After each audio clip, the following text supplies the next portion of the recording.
Ciao e bentornato o bentornata su Podcast Italiano Principiante, un podcast che ti insegna l'italiano attraverso storie, conversazioni e riflessioni autentiche, interessanti e soprattutto scritte e pensate da esseri umani.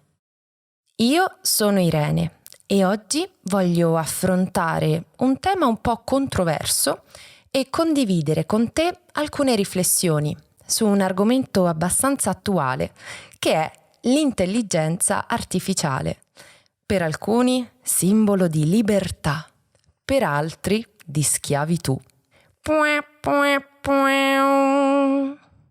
Prima di iniziare la nostra chiacchierata, ti ricordo che puoi trovare la trascrizione di questo episodio e anche il glossario pieno di parole spiegate in italiano e tradotte in inglese sul sito podcastitaliano.com.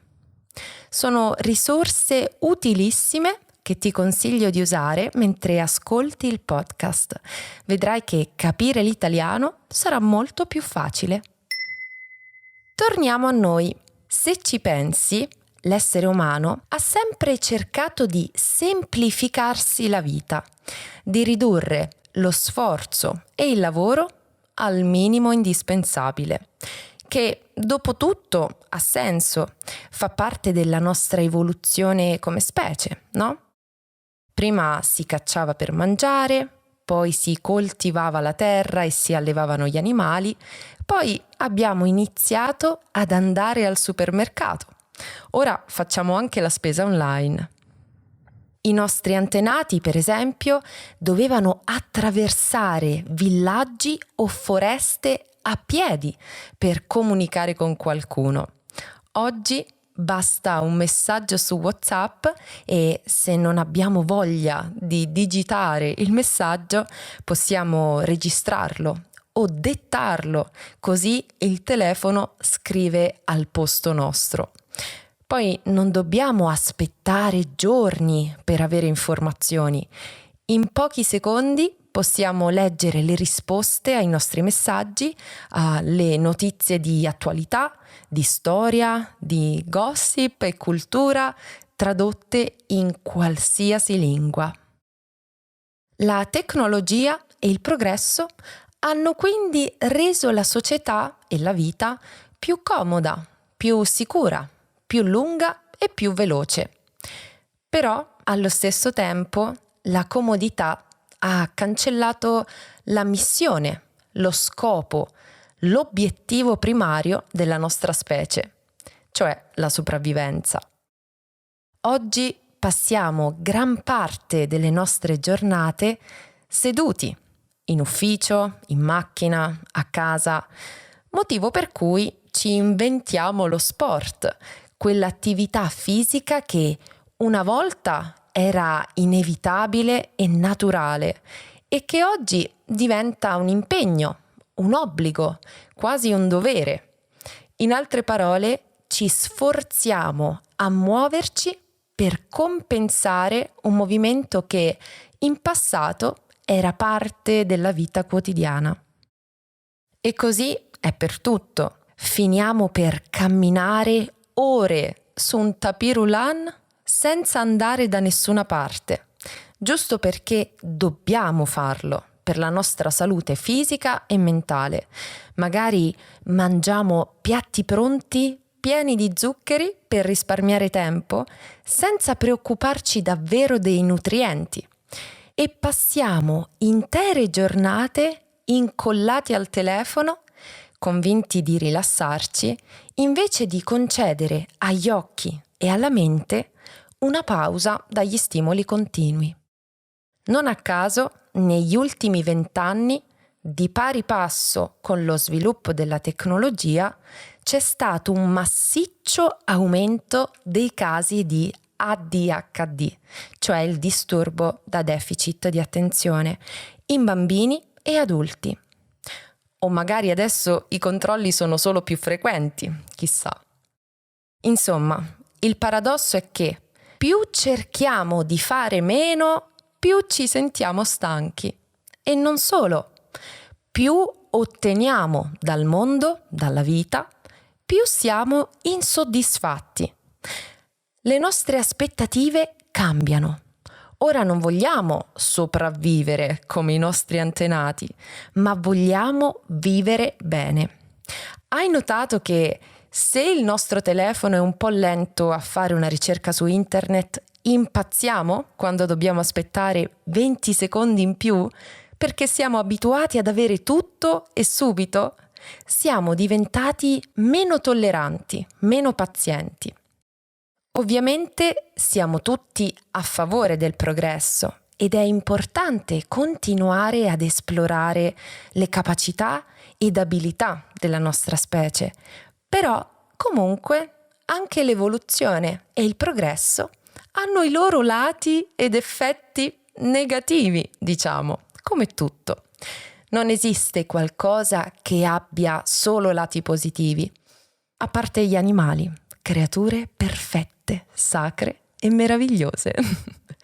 Comunque, in questo contesto in cui vogliamo muoverci meno ma essere in forma, cucinare meno ma mangiare bene, lavorare meno ma guadagnare di più, pensare meno e sprecare meno tempo ma avere una vita soddisfacente, eccetera, eccetera, l'intelligenza artificiale sembra l'invenzione perfetta.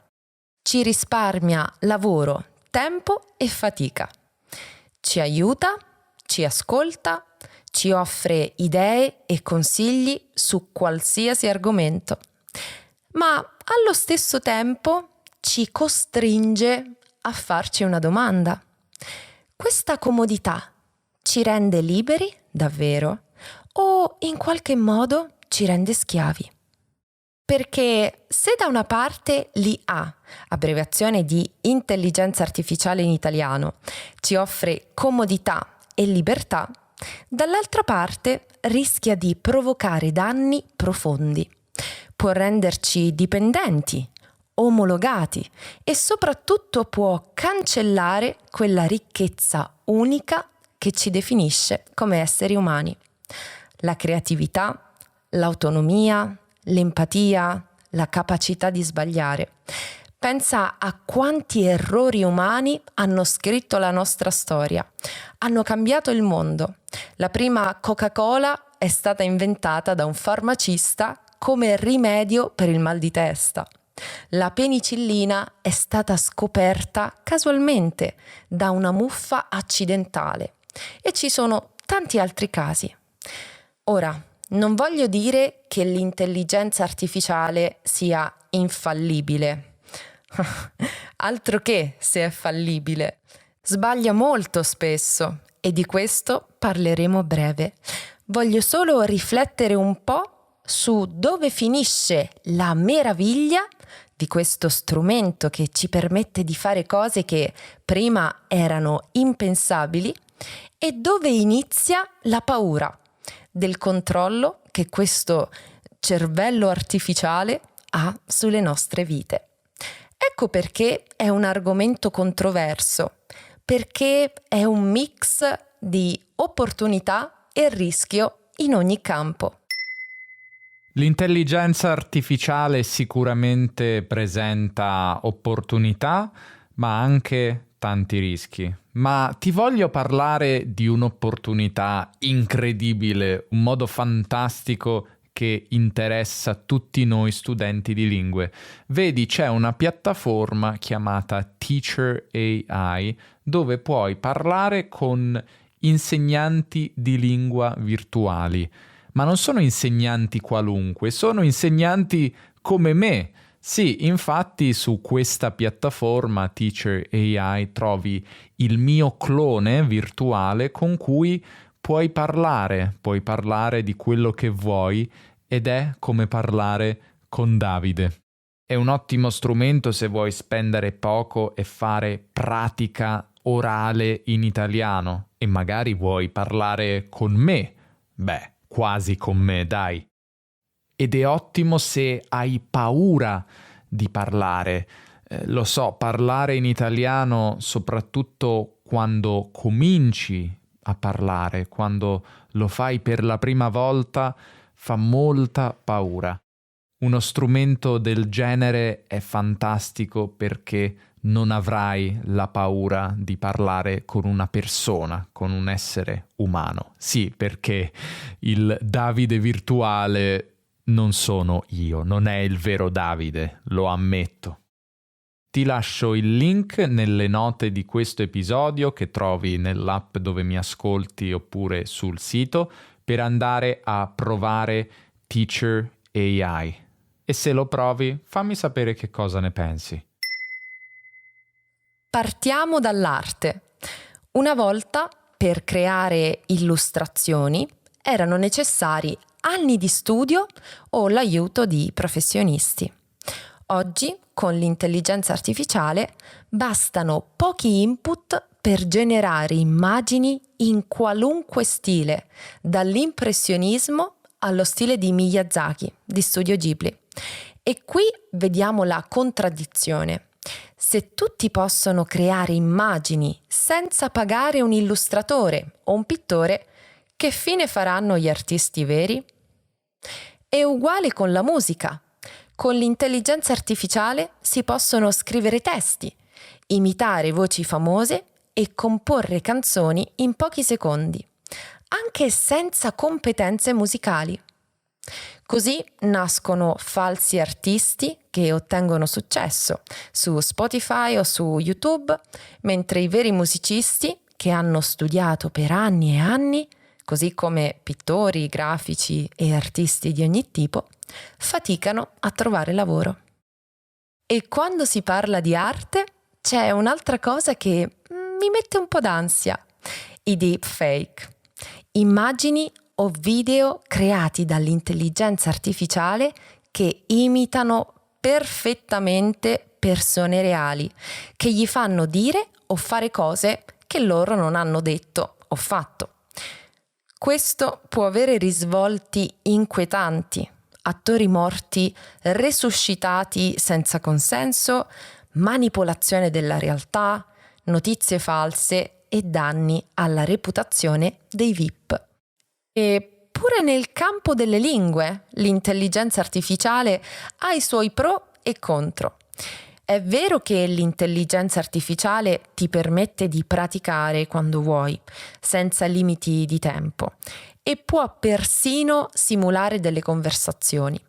Però, allo stesso tempo, l'intelligenza artificiale non è come un vero insegnante. Un insegnante umano, in carne ed ossa, ti osserva, ti ascolta, capisce le tue difficoltà e esigenze e adatta il metodo e l'argomento al tuo livello. Sa quando incoraggiarti, quando correggerti e quando lasciarti provare da solo. L'intelligenza artificiale invece ti dà informazioni, ma non conosce davvero la tua personalità, il tuo percorso, il tuo livello. Non ti capisce, non può motivarti con uno sguardo, con un gesto, non può inventare esercizi su misura in base al tuo livello o alla tua personalità o al tuo umore. In altre parole, l'intelligenza artificiale può essere un ottimo strumento, ma non sostituisce l'esperienza, l'empatia e la capacità di leggere uno studente come solo un insegnante, un bravo insegnante, come me, sa fare. Tra l'altro, l'intelligenza artificiale spesso dice un sacco di cavolate, riporta informazioni sbagliate, mischia informazioni, inventa, risponde con sicurezza anche quando sbaglia e poi, se glielo fai notare, si scusa. E poi c'è un'altra questione. Tutta questa potenza, questo potere, queste abilità, queste informazioni, questi calcoli immediati e velocissimi, da dove vengono? Non ci pensiamo mai, ma ogni volta che riceviamo una risposta, ogni volta che generiamo un'immagine, una canzone, da qualche parte un computer enorme si accende. Consuma un sacco di elettricità, litri e litri di acqua. L'intelligenza artificiale non è un miracolo, non è una magia invisibile. Ha un costo, è un sacrificio dell'ambiente e del pianeta. Quindi dobbiamo usarla con cautela e attenzione, soprattutto perché a volte sottovalutiamo le conseguenze delle nostre azioni.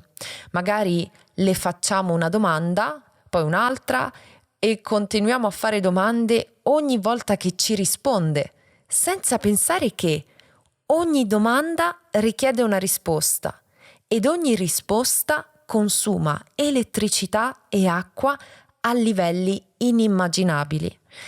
E tutto questo ha un impatto ambientale enorme, anche se non lo vediamo. Ovviamente non sto dicendo che non dobbiamo usare l'intelligenza artificiale.